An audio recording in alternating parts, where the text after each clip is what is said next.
บายดีเนาะสบายดีทุกคนมื้อนี้จะมารีวิวลมเข้ามาใหม่เลย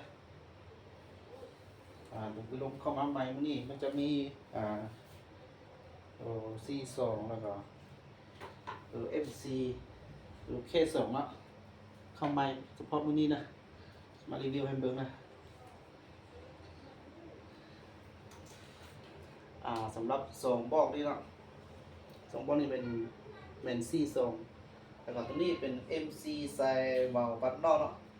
ส่วนตัวนี้จะเป็นK2ตัวนี้จะเป็นK2เนาะนี่ประกอบกันเรียวครับจะเป็นK2ตัวนี้เป็น MC ใส่เบาปั๊บไนท์เนาะใส่เบา10,000นะถ้าพอตัวC2ตัวนี้เนาะเป็นตัวไม้ล่าสุดเลยตัวนี้จะมารีวิวให้เบิ่งเนาะนี่ตัวนี้เป็นตัวอันC2แล้วตัวนี้งามขึ้นเลยเนาะมาใหม่ล่าสุดเลยตัวนี้ถ้าเป็นถังคาร์บอนเนาะใส่เลขตัวนี้12แวนเนาะใส่เบา12แวนนะตัวเลขตัวนี้นะ12แวนอันกล้องตัวนี้เป็นกล้องเวฮันเตอร์เนาะกล้องเวฮันเตอร์เราเป็นเราโพลีกอนเนาะตัวซูเปอร์เฮฟวี่นั่นแหละโพลีกอนสีขาวเนี่ยยาว40นะตัวนี้มันจะเป็นตัวปรับลงอยู่นี่เนาะตัวนี้เบิ่งมอเนาะจะมาเบิ่งมอ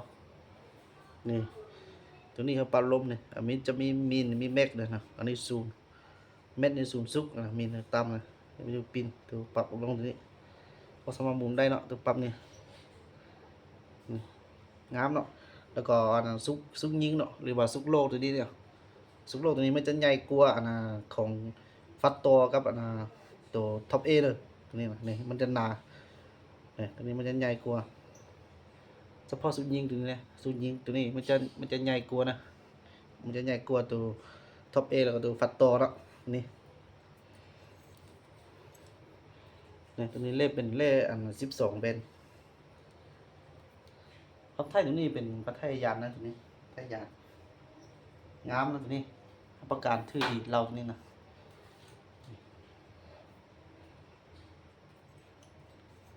C2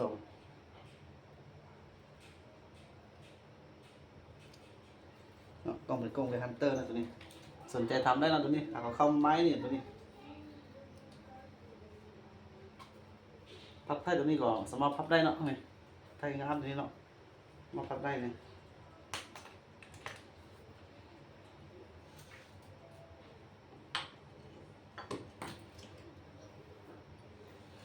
ส่วนตัวนี้เนาะสมบัติตัวนี้ก็แม่นC2คือกันทานคาร์บอนคือกันเบิดเราก็เป็นเรา40เนาะจะแบบเป็น5เกลียวนี่โอ้ที่ดีนะเราเอาไม้ตัว5เกลียวนี่ตัวเราเอาไม้5เกลียวนี่ถือดีสุดแหละประกาศให้ตัวเราเนี่ยบ่ถือเขาเปลี่ยนตัวไม้ให้นะ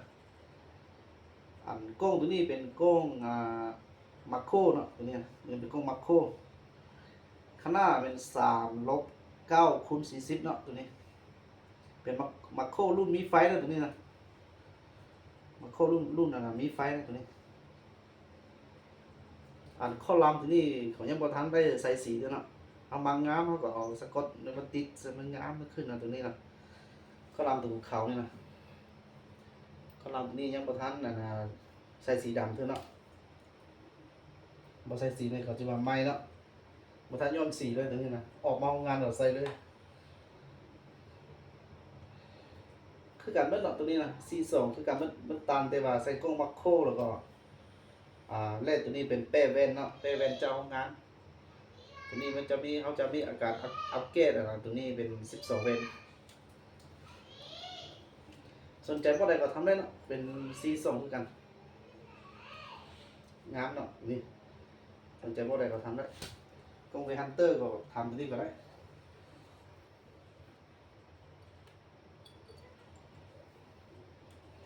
ส่วนบอลตัวนี้เนาะตัวนี้ก็คือทิวจักเลยเนาะนี่ก็เป็นตัว MC น่ะตัว ตัวราคาถือว่าเป็นตัวราคาที่ถูกที่สุดเนาะสำหรับปืนลมงานเวียดอย่างนี้เนาะเป็นปืนลมงานเวียด MC ตัวนี้นะวาล์วตัวนี้เป็นวาล์วปั๊มนอกตัวนี้นะเป็นวาล์วปั๊มนอกฐานเป็นฐานอะลูนะฐานอะลูเราตัวนี้เป็นเรา FX นะเรา FX ยาว50 เซนนะตัวนี้กล้องตัวนี้เป็นกล้องเป็นกล้องสวัสดีนะตัวนี้กล้องสวัสดีนะข้างหน้ามันจะอยู่ที่4-15เนาะ4-15คูณให้44เนาะตัวนี้ข้างหน้าของมันแจ้งดีนะตัวนี้รับประกันให้รุ่นที่สุดเลยรุ่นนี้เฉพาะปืนลมนี่นะรุ่นตัวนี้เป็นตัวที่สุดอะราคาที่สุดเนาะเป็นตัวราคาที่สุดเลยเฉพาะรุ่นนี้ตัวราคาที่สุดกับตัวนี้เนี่ยตัว MC ตัวนี้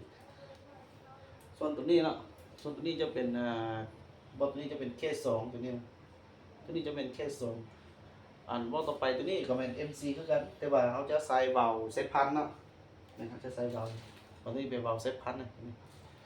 เขาจะพอใส่ปั๊มนอกคือตัวเมื่อกี้เสนอไปเนาะเป็นลมเข้าไม้เขาก็มีแต่2รุ่นนี้เนาะสนใจรุ่นใดก็สามารถทำได้นะท่านเท้าก็มีพร้อมทรงให้ตัวมีตัวC2แดเนาะตัวC2เป็นตัวเข้าไม้ลาดซุกนะสนใจตัวใดก็ทำได้จะฝากเบอร์โทรไว้กล้องวิดีโอตัวนี้เนาะสนใจก็เสกหาได้นะขอบใจ